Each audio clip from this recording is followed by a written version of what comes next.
আসসালামু আলাইকুম, আশা করছি সবাই ভালো আছেন। তো এই মায়ের আমরা আলটা করলাম। তো ওনার এখন 36 সপ্তাহ 5 দিন হচ্ছে।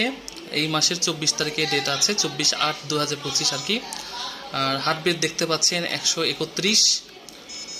বাচ্চার ওজন হচ্ছে 2 কেজি 579 গ্রাম, ঠিক আছে। বাচ্চার ফুল হচ্ছে অ্যান্টেরিয়র, পানি 9.61, এটাও ঠিক আছে।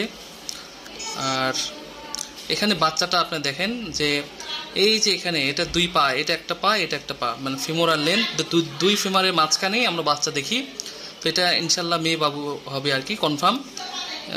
ছবিতে অত ভালো বোঝা যাচ্ছে না, কিন্তু আমি আরও একটু দেখেছি ভালো করে। আর এইভাবে যদি দুই ফায়ের মাঝখানে জরায়ু বা পেনিস দেখা যায়, তাহলে জরায়ু থাকলে মেয়ে হবে, পেনিস থাকলে ছেলে হবে। এভাবে দেখেই বলতে হয়। কখনো হার্টবিট দেখে যে বাচ্চার হার্টবিট 131 বা 30 এরকম আছে বলে মেয়ে বাচ্চা হবে, এটা সম্পূর্ণ ভুল। ধন্যবাদ।